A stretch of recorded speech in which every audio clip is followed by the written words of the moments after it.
अस्सलाम वालेकुम एवरीवन। आज आपका मल्टीवेरिएट कैलकुलस में जो हमारा आज टॉपिक है वो है Taylor's formula for F of x Y. मतलब ऐसा कोई फंक्शन होगा जिसमें टू वेरिएबल्स होंगे एट ए कोमा बी। मतलब ऐसा फंक्शन जिसमें टू वेरिएबल होंगे, हमने उसका टेलर फार्मूला फाइंड करना है और पॉइंट होगा ए बी के ऊपर। ठीक है जी। तो उसके लिए फार्मूला है, फार्मूला ज़रा लेंथी है लेकिन इसको याद करने की मैं टेक्निक भी आपको बता दूंगा। सबसे पहले है जी F of A plus H comma B plus K is equal to F of A B plus H function का partial derivative with respect to X plus K F Y. और इस सारी अमाउंट में आपने ये सारी अमाउंट फाइंड करके point put कर देना है। ए बी जो गिवन होगा प्लस 1/2 का factorial H square double derivative X X 2h K F x Y, उसके बाद प्लस के स्केयर एफ वाई वाई। ये सारी अमाउंट फाइंड करके यहीं यानी कि यहाँ से एच स्केयर एफ एफ यहाँ से ये सारी अमाउंट यहाँ तक फाइंड करके फिर उसमें पॉइंट पुट कर देना है। प्लस 1/3 का फैक्टोरियल एच की power 3 F triple derivative with respect to X, फिर प्लस 3h स्केयर के F x X Y plus 3h के square F x Y Y plus के क्यूब एफ ट्रिपल वाई। कहाँ पे? ये सारी अमाउंट फाइंड करके उसके अंदर आपने पॉइंट पुट कर देना। ठीक है, ये सारा एक फार्मूला है जिसको हमने फाइंड किया। ठीक है, और इस फार्मूले को याद करने के लिए मैं आपको थोड़ी सी बातें बताता हूँ कैसे।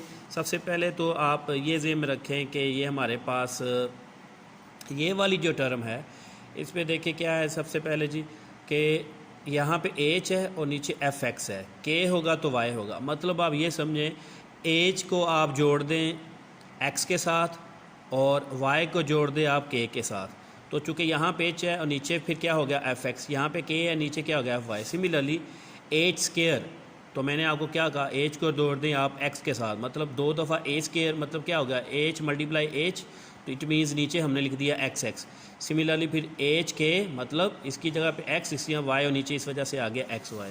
इसी तरीके से इधर हमारे पास क्या है के स्केयर मतलब के मल्टीप्लाई के, इट मीन्स वाई वाई।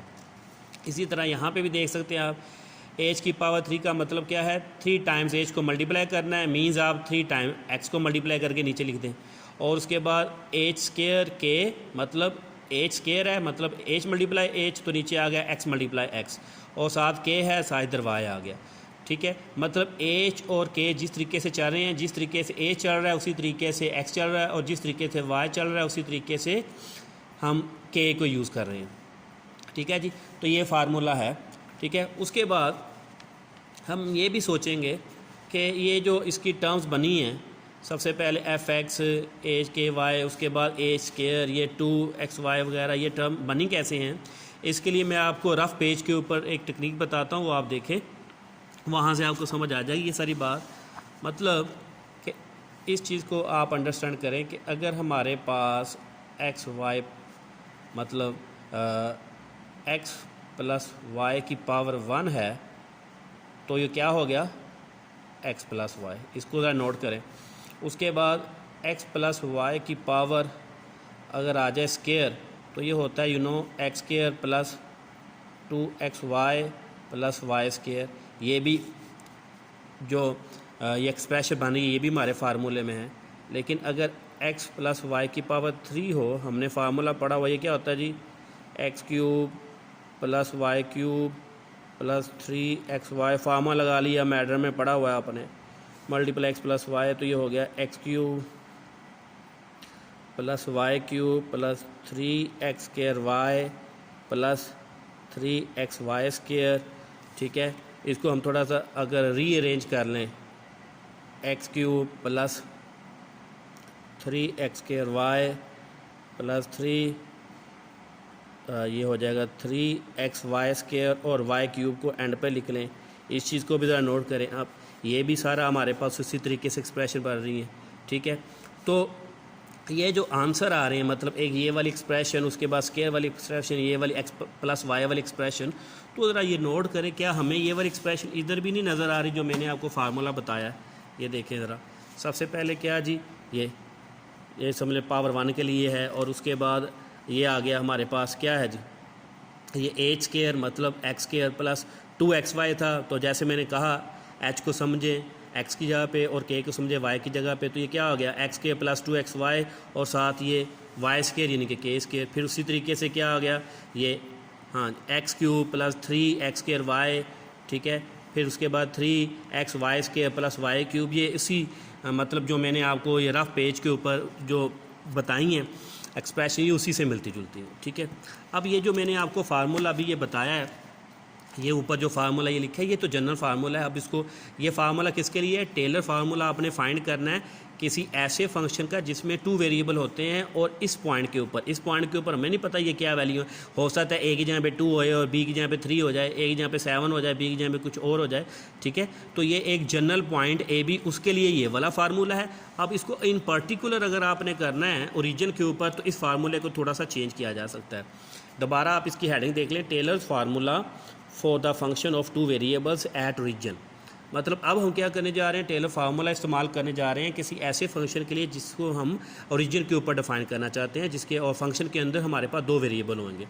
उसका फार्मूला क्या है जी, F of x comma Y, यानी कि जो हमारा 2 वेरिएबल वाला फंक्शन है वो इज़ इक्वल टू f00, मतलब फंक्शन में 0 पुट करें, plus x f x plus y f y plus 1/2 का फैक्टोरियल, और उसके बाद क्या हो जाएगा x square F x x. ये वही फार्मूला है जो ऊपर हमने ये जनरल वाला फार्मूला लिखा है, इसी से हमने इसको बनाया, चेंज किया है, plus 2xy f x Y plus Y square f y Y.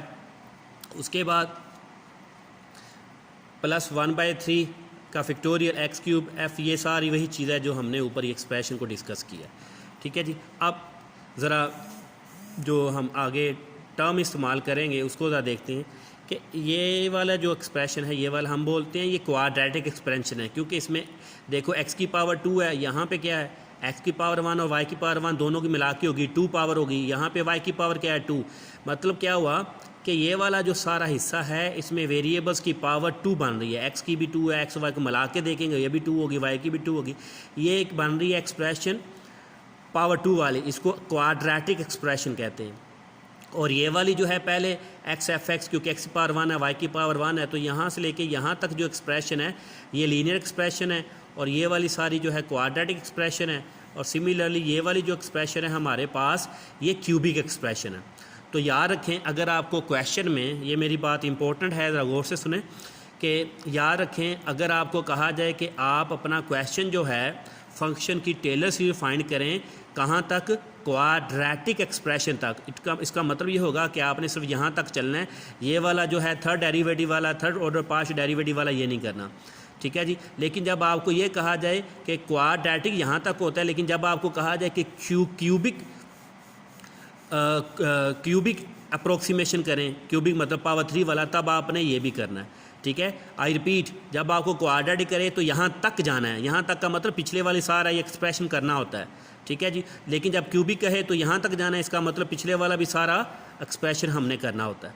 Clear होगी बात। और दूसरी ये चीज़ आप समझ लें, मेन जो है कि अब हम करने क्या जा रहे हैं, हम एक्चुअली किसी 2 वेरिएबल वाले फंक्शन के ऊपर टेलर फार्मूला इस्तेमाल किए जा रहे हैं, ठीक है जी।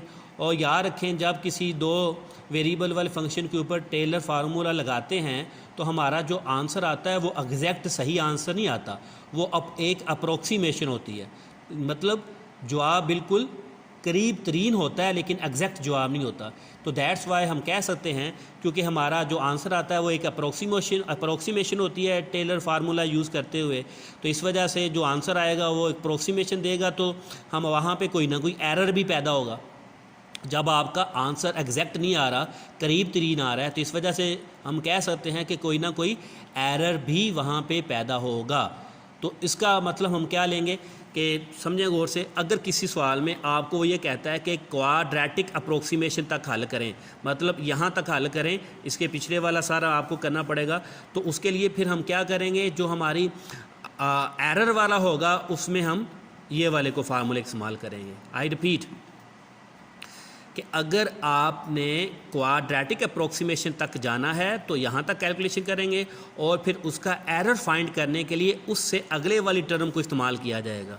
और सिमिलरली अगर हमें क्वेश्चन वाला ये कहता है कि क्यूबिक अप्रोक्सीमेशन यहाँ तक जाएँ तो फिर एरर फाइंड करने के लिए हमें पावर 4 वाला मतलब नेक्स्ट वाली टर्म लेनी पड़ती है। तो ये चीज़ जब हम एरर फाइंड करते हैं, क्वेश्चन हमें करते हैं, वहाँ से हमें ये बात जो है क्लियर हो जाएगी। तो बहरहाल हमने अभी जो देखा है वो क्या है कि टेलर फार्मूला जो है हमारे पास किसी ऐसे फंक्शन जो दो वेरिएबल का हो, वो एक जनरल पॉइंट के ऊपर निकालना हो, तो ये वाला हमारे पास फार्मूला है। ठीक है, ये आप देख सकते हैं। और उसके बाद अगर हमने उसी फंक्शन का टेलर फार्मूला एक ख़ास फिक्स पॉइंट ओरिजिन के ऊपर निकालना है तो उसका ये वाला फार्मूला है। ठीक है जी, अब देखते हैं आगे, क्वेश्चन करते हैं। हाँ जी, क्या है question? Find a quadratic approximation. इसका मतलब ये हुआ, क्वाड्रेटिक अप्रोक्सीमेशन का मतलब कि हमारा जो फार्मूला है वो हमने पावर 2 तक जो है इस्तेमाल करना है। उसके बाद find the quadratic approximation to F of x y is equal to sine x sine y. ये हमारे पास 2 वेरिएबल का एक फंक्शन दिया है, इसको ध्यान से देख ले। साइन एक्स मल्टीप्लाई है sine y. Near the origin, near the origin का मतलब ये है कि हमने इस फंक्शन की टेलर सीरीज निकालनी है, क्वाड्रेटिक एक्सप्रेशन तक चलना है। और नियर द ओरिजिन का मतलब है कि हमने ओरिजिन के ऊपर उसकी अप्रोक्सीमेशन निकालनी है। ये एक बात होगी। ठीक है जी, अब पहले हम क्या करते हैं कि ये जो इस क्वेश्चन में एक्चुअली से 2 चीज़ें मांगी हैं, एरर भी मांगा है और टेलर फार्मूले के लिहाज से अप्रोक्सीमेशन में मांगी है। तो हम एरर की बाद में डिस्कस करते हैं। पहले हम इस वाले फार्मूले की जो ओरिजिन के ऊपर अप्रोक्सीमेशन है, एक्सप्रेशन बनानी है, टेलर फार्मूला यूज़ करना है, पहले वो देख लेते हैं। अच्छा जी, तो फार्मूला हमारे पास क्या है? F of x y is equal to, ये वही फार्मूला है जो मैंने आपको पीछे बताया है कि जी टेलर फार्मूला इस्तेमाल करना है ओरिजिन के ऊपर, ये आप देख सकते हैं। ठीक है, अब हम क्या करते हैं, इस सारी फार्मूले को, इक्वेशन को हम लेबल कर लेते हैं इक्वेशन नंबर 1। और अब इसमें जो चीज़ें चाहिए हम उसको क्या करते हैं जी, 1 बाय 1 सबको फाइंड कर लेते हैं। तो सबसे पहले क्या है जी, हमारे पास लिखें f of x comma y is equal to, जो हमें फंक्शन दिया हुआ है वो है साइन एक्स साइन वाई, ये दिया हुआ है। ठीक है जी, तो चूँकि हमने इस फार्मूले में सारा काम किसके लिए हासिल करना है, इस सारा काम ओरिजिन के लिए हासिल करना है, तो जल्दी से आप क्या करें, ये जो आपका फंक्शन है इसमें भी आप ओरिजिन पुट कर लें। तो x भी 0 है, y भी 0 है, साइन 0, ये भी साइन 0 हो जाएगा। तो आपको मालूम है साइन 0 पे 0 होता है, तो आंसर आपके पास 0 आ गया। उसके बाद ये वाली चीज़ होगी, अब हमने एफ एक्स फाइंड करना है। तो पास्ट डेरिवेटिव, मैं बार बार आपको कहता रहा हूँ कि पास्ट डेरिवेटिव आगे वाले लेक्चर्स में मेन चीज़ होगी। अब हम क्या करते हैं, इस वाली ब्रैकेट को आप इग्नोर कर दें, सिंपल एफ को पास्ट डेरिवेटिव करें एक्स के लिहाज से, तो आपके पास साइन एक्स का डेरिवेटिव कोस एक्स हो जाएगा। साइन वाई कांस्टेंट है वैसे का वैसे ही। अब आप क्या करें, इसमें ओरिजिन पुट कर दें, क्योंकि हमने ये सारा फार्मूला जो है ओरिजिन के लिहाज से करना। ओरिजिन पुट किया तो आपके पास आंसर फिर 0 आ गया। सिमिलरली एफ वाई निकालें, मतलब इस फंक्शन को आप दोबारा लेंगे, एफ वाई निकालेंगे, ये आंसर आ जाएगा। इसमें क्या होगा, कोस एक्स जो है आपका, सॉरी एफ वाई निकालना है, इस फंक्शन को लेना है, साइन एक्स वैसे का वैसे कांस्टेंट के तौर पे, साइन वाई का जो है डेरिवेटिव आपके पास जो है कोस वाई आ जाएगा। उस पर फिर ओरिजिन फाइंड करेंगे, तो फिर हमारे पास जो ओरिजिन के ऊपर ये इसकी भी वैल्यू जो है 0 आ जाएगी। नाउ एफ एक्स एक्स, मतलब यहाँ पे जो एक्स के लिहाज से किया है उसको दोबारा एक्स के लिहाज से करेंगे, ये अमाउंट आएगी। और उसके अंदर ओरिजिन आप पुट करेंगे तो आपका आंसर जो है वो भी, चूँकि साइन 0 पे 0 होता है तो आंसर 0 आ जाएगा। सिमिलरली अब एफ एक्स वाई, मतलब ऐसा जो x के लिहाज से हो चुका हुआ है, अब हम उसको y के लिहाज से करने जा रहे हैं। ठीक है जी, तो x के लिहाज से ये वाला है, अब इसको y के लिहाज से करेंगे तो कोस x तो आपका कांस्टेंट हो जाएगा, साइन y जो है ये कोस y हो जाएगा। जब इसमें हम पॉइंट पुट करेंगे तो हमारे पास आंसर जो है 1 आ जाएगा। 1 कैसे आ जाएगा, क्योंकि कोस 0 पे 1 होता है, तो 1 मल्टीप्लाई बाय 1, ये 1 आ गया। सिमिलरली एफ वाई वाई निकालेंगे, मतलब यहाँ से दोबारा फिर y के लिहाज से करेंगे, ये अमाउंट आएगी, उसको रीजन में पुट करेंगे तो हमारे पास आंसर 0 आ जाएगा। ठीक है जी, तो अब हम क्या कहते हैं, using these all values in 1। ठीक है जी, using these all values in 1, मतलब इन सारी वैल्यूज़ को हम 1 में पुट करते हैं जी। ठीक है, तो देखते हैं क्या आंसर आता है हमारे पास।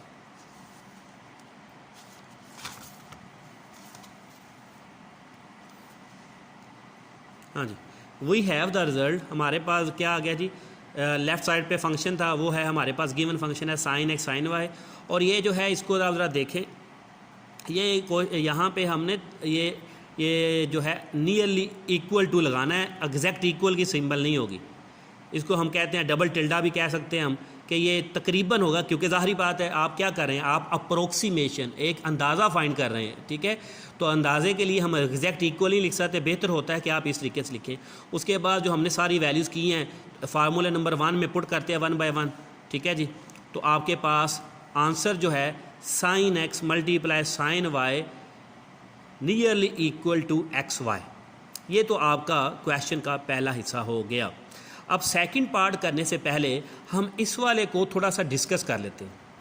क्या जी इसका मतलब क्या है कि ये जो आंसर आया है sin x multiply by sin y, वो कह रहा है कि ये तकरीबन बराबर होता है x मल्टीप्लाई बाय y। लेकिन कहाँ पे ये लफ्ज़ मेन है, नियर ओरिजिन, कि ओरिजिन के पास रीजन के करीब तरीन कोई भी पॉइंट ले लें, वो लेफ़्ट साइड पे चाहे पुट करो या राइट साइड पे पुट करो, उनका आंसर तकरीबन बराबर आता है, ठीक है जी। इसके लिए मैं एक रफ़ पेज के ऊपर दोबारा ये चीज़ आपको समझाना चाहता हूँ कि ये जो आंसर है इसका मतलब क्या है। देखें, ये हमारे पास जी ओरिजिन है, हम ओरिजिन के करीब तरीन कोई एक पॉइंट लेते हैं। फॉर एग्ज़ाम्पल ये पॉइंट जो है इसमें, बल्कि ये पॉइंट है जी x की वैल्यू 0.5 और y की वैल्यू यहाँ पे ज़ाहिरी बात है x एक्सिस है तो 0 होगी। तो अब हमने जो फाइंड किया वो है sin x जो है sin y जो है वो तकरीबन बराबर होगा x मल्टीप्लाई बाय y। अब ये वाला जो पॉइंट है जो कि नियर टू ओरिजिन है, इसको अगर मैं इसमें पुट करता हूँ sin x के यहाँ पे 0.5 आ जाएगा और sin y का मतलब क्या है जी 0, इधर ऐसे, और इधर क्या हो जाएगा 0.5 मल्टीप्लाई 0। ये वाला पॉइंट पुट कर दिया लेफ़्ट साइड पे, तो हम देखेंगे कि ये तो चलो जी जवाब बराबर ही आ गया। अब थोड़ा ऐसा पॉइंट लेते हैं जिसमें x या y कोई 0 ना हो, क्योंकि वो ये कह रहा है कि ओरिजिन के करीब तरीन कोई भी पॉइंट लेंगे तो आपका ये लेफ़्ट हैंड का आंसर राइट हैंड आंसर के या तो बराबर आ जाएगा या उसके करीब तरीन होगा। ऐसा करते हैं, ये वाला एक पॉइंट ले लेते हैं, इसका हम मतलब लेते हैं जी 0.5 और 0.6। अच्छा, अब sin x sin y ये तकरीबन बराबर है जी कहाँ पे, वो कह रहा है xy के बराबर है, यही हमने प्रूफ किया। अब इसमें ये वाला पॉइंट पुट करें, sin x का मतलब है 0.5, sin y का मतलब है 0.6 और x सिंपल x का मतलब है 0.5 और y का मतलब है 0.6। अब दोनों तरफ यहाँ पे तो डेफिनेटली आपको कैलकुलेटर इस्तेमाल करना पड़ेगा। sin 0.5 के ऊपर देख लें, sin 0.6 के ऊपर देख लें, दोनों को मल्टीप्लाई कर लें, यहाँ पे जवाब आ जाएगा। और इधर भी कैलकुलेटर के साथ मल्टीप्लाई कर लें, यहाँ पे जवाब आ जाएगा। ये भी तकरीबन आपस में बराबर होंगे। तो इसका मतलब ये हुआ कि आपने क्वेश्चन का जो पहला हिस्सा किया है जिसमें आपने ये शो किया है sin x sin y nearly equal to XY, near origin के करीब तरीन कोई भी पॉइंट ले लिया जाए तो उसको अगर लेफ़्ट साइड पे पुट करेंगे या राइट साइड पे पुट करेंगे तो दो ही पॉसिबिलिटी आएंगी, या तो दोनों लेफ़्ट राइट का जवाब बराबर आ जाएगा या दोनों का करीब तरीन जवाब आएगा। ऐसा नहीं होगा कि एक तरफ से आ गया 10 और दूसरी तरफ से आ गया 5, बहुत ज़्यादा फ़र्क नहीं होता, बहुत कम फ़र्क होगा, डेसिमल में जाके फ़र्क होगा। तो ये बात आप ज़हन में रखें, ठीक है जी। अब क्वेश्चन के दूसरे हिस्से की तरफ चलते हैं, ठीक है जी। हमें क्वेश्चन क्या किया गया था, सेकंड पार्ट जो है उसका कहता है how accurate is the approximation if x mod equal और less 0.1 and y mod equal और लेस 0.1। पहली बात तो यह है कि ई मोड जो है इसका मतलब थोड़ा समझ लें आप, हम ऐसे भी लिख सकते हैं और इसको लिखने का एक और तरीका भी है कि x इक्वल और ग्रेटर होगा -0.1 से, इक्वल और लेस होगा 0.1 से। मतलब ये जो मोड है इसको हम अगर फैला के लिखें, एक्सपेंड करके लिखें तो इस तरीके से भी लिखा जा सकता है, ठीक है।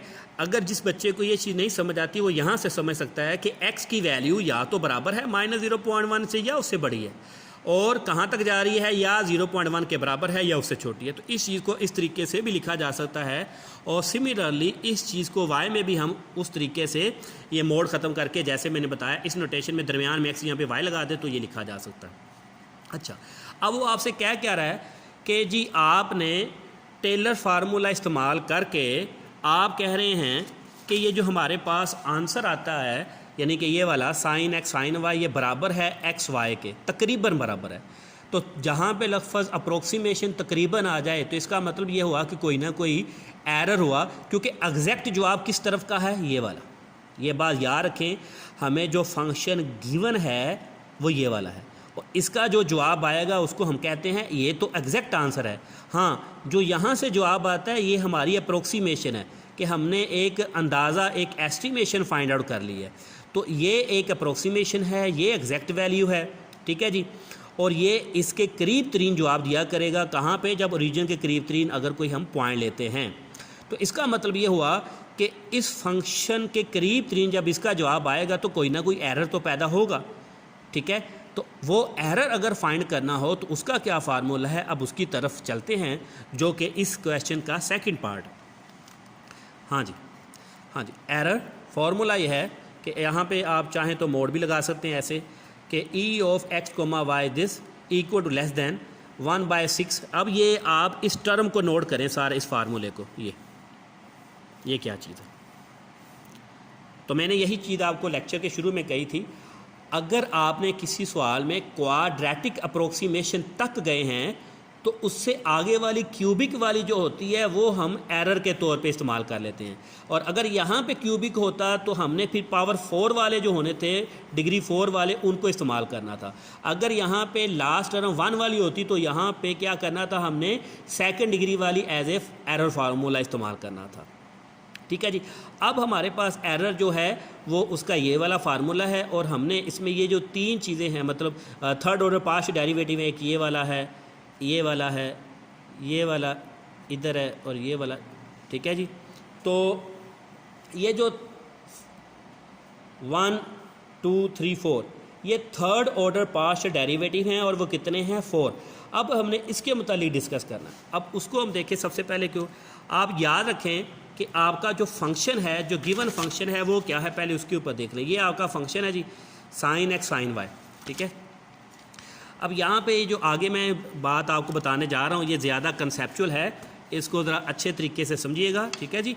हाँ, एज वी नो दैट, हम जानते हैं क्या जी, sin x जो होता है ये इक्वलेस, मतलब या तो बराबर होता है, ठीक है, sin x या तो बराबर होता है -1 से या उससे बड़ा होता है, और कहाँ तक जाता है, 1 या उससे छोटा। इसका कहने का मतलब ये है कि sin x की जो रेंज है -1 और 1 के दरमियान में होती है। ये चीज़ हमें कहाँ से पता है, ये चीज़ हम मैट्रिक से फर्स्ट ईयर से हम पढ़ते आ रहे हैं, ठीक है जी।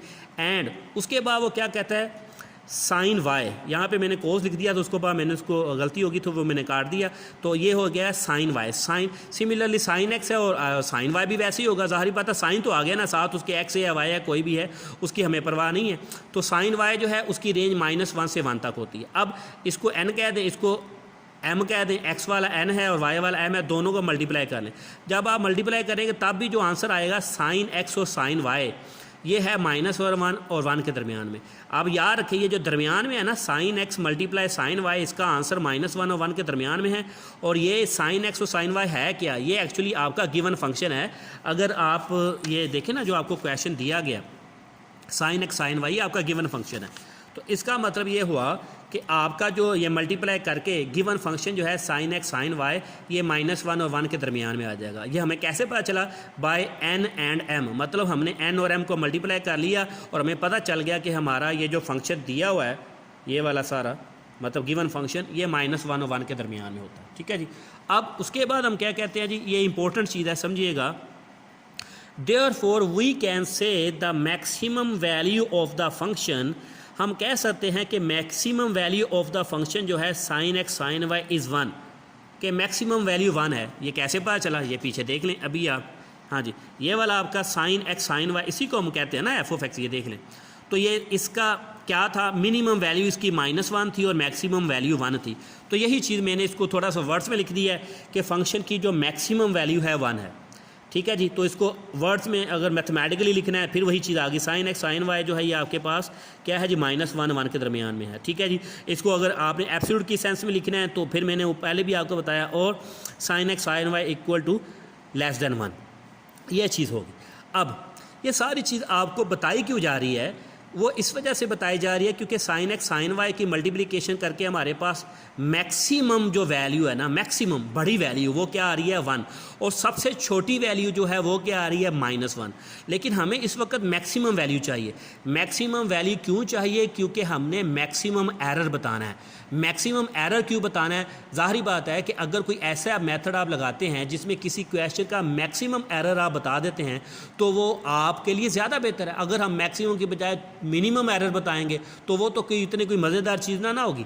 मज़ेदार तो ये चीज़ है कि अगर किसी क्वेश्चन में एरर आप बता दें और ये भी बता दें कि ज़्यादा से ज़्यादा बस इतना होगा, इससे ज़्यादा नहीं हो सकता, तो उसका मतलब ये है कि आप जो है ये क्वेश्चन जो है बिल्कुल सही डायरेक्शन में लेके जा रहे हैं। तो उसके लिए हम क्या करेंगे जी, Thus we put all the third order partial derivatives of equation 2 is equal to 1।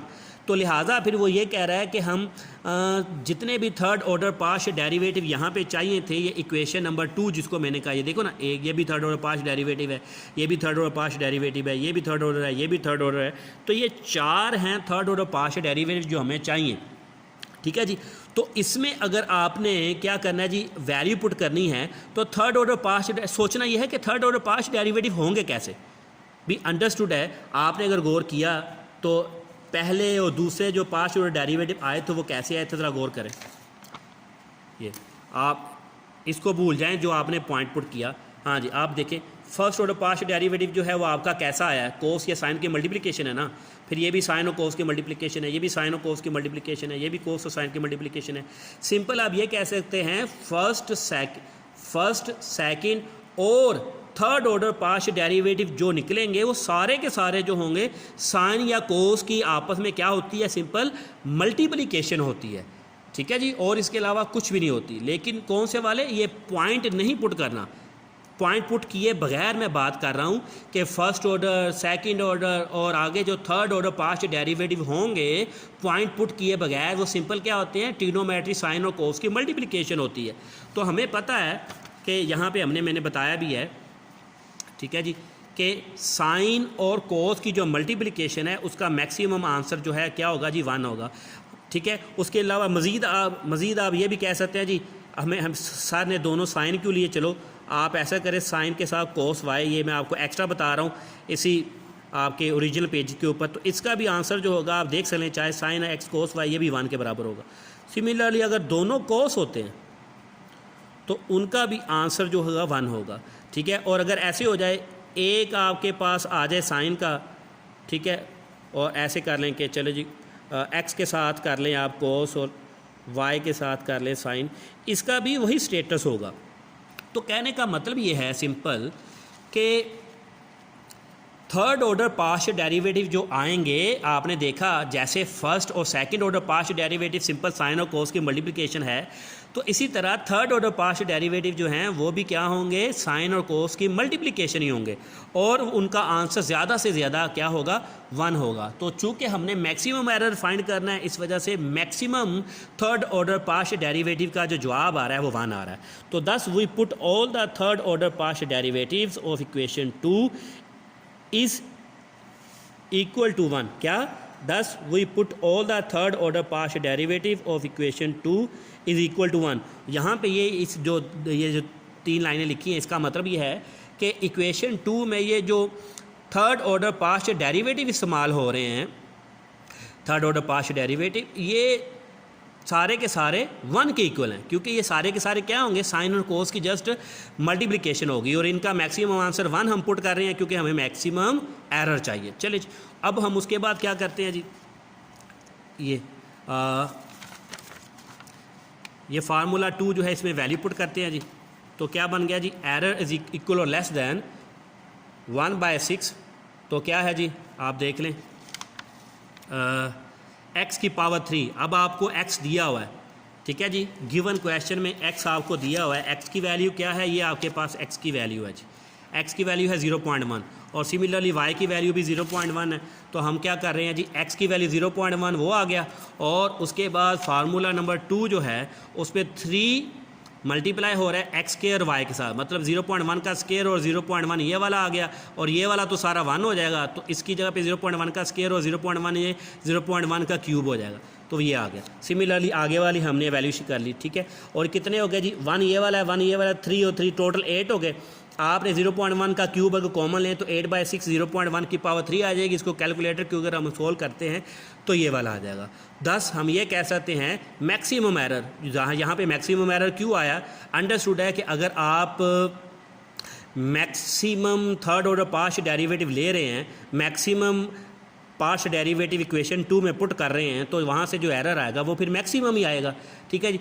The maximum error is this E of x Y, ये आपके पास सिंपल करके 0.00134, तो ये आपके पास एरर आ गया, ठीक है जी। तो अब इस एरर का मतलब क्या है, इस एरर का सिंपल आप ये कह सकते हैं कि e of x y absolute equal to less than, इसको एब्सोल्यूट को अगर हमने फिनिश करना है, मतलब दूसरे वर्ड में लिखना है, तो इसका मतलब क्या बनेगा जी, आप देख सकते हैं -0.00134 और उसके बाद 0.00134, ठीक है जी।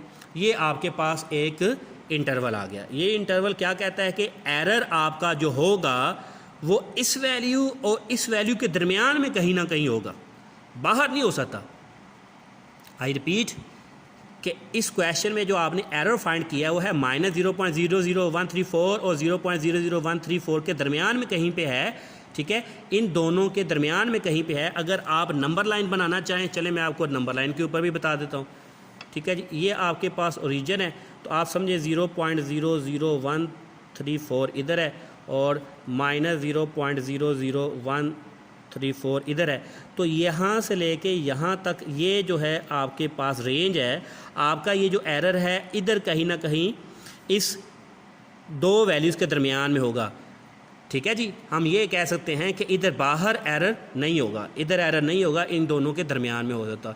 और दूसरा चूँकि यहाँ पे दरमियान में इक्वल है, हम ये कह सकते हैं कि ये इसका ये खुद भी इस्तेमाल किए जा सकते हैं। मतलब एरर जो है मैक्सिमम क्या होगा, ठीक है जी। इस फिगर को देख रहे जो लाइन बनाई है, ठीक है, मैक्सिमम एरर ये है, मिनिमम एरर ये है और बाकी इनके दरमियान में कहीं ना कहीं हो सकता है, ठीक है जी।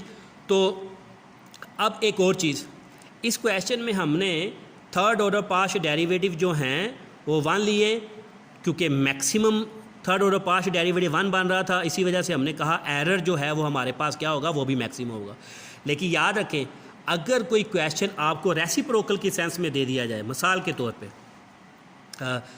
तौर पे आप ऐसे लिख लें कि f of x y equal to 1/e की पावर x प्लस वाई, तो ये क्या है, एक्चुअली ये रेसिप्रोकल में है। तो अगर रेसिप्रोकल में कोई फंक्शन आ जाए तो उसके लिए क्या करना होता है कि थर्ड ऑर्डर पार्शियल डेरिवेटिव अगर हम मिनिमम लेंगे तब फिर एरर मैक्सिमम आएगा। मिनिमम अगर ये लेंगे थर्ड ऑर्डर पार्शियल डेरिवेटिव तो एरर मैक्सिमम आएगा, और अगर ये मैक्सिमम लेंगे तो थर्ड एरर जो होगा आपका वो मिनिमम होगा। सिमिलरली और एक एग्जांपल ले सकते हैं आप, ये वाला जो क्वेश्चन मैंने आपको दिया है इसी को अगर हम रेसिप्रोकल में ले जाते हैं, जबकि ये क्वेश्चन नो डाउट काफ़ी मुश्किल हो जाएंगे, वैसे मैं आपका एरर के हवाले से थोड़ा कंसेप्ट बता रहा हूँ। अगर रेसिप्रोकल में फंक्शन आ जाएंगे तो हम ये कहेंगे कि इनकी जो मिनिमम वैल्यू होगी वो क्या करेगी, हमें मैक्सिमम एरर देगी, और इनका जो मैक्सिमम वैल्यू होगी वो हमें मिनिमम एरर देगी। और याद रखना हमारा टास्क क्या होगा, मैक्सिमम एरर निकालना, क्योंकि अगर किसी सवाल का मैक्सिमम एरर निकलेगा तभी हम कामयाब है ना, मिनिमम एरर निकालने का तो हमें फ़ायदा ही कुछ नहीं होगा, ठीक है जी। ये बात क्लियर होगी। और उसके बाद अब आपका जो टास्क है जो आपने काम करना है, ठीक है जी, एक्सरसाइज 14.9 है, कंप्लीट एक्सरसाइज आपने करनी है, ठीक है जी। ओके, अल्लाह हाफिज़, टेक केयर।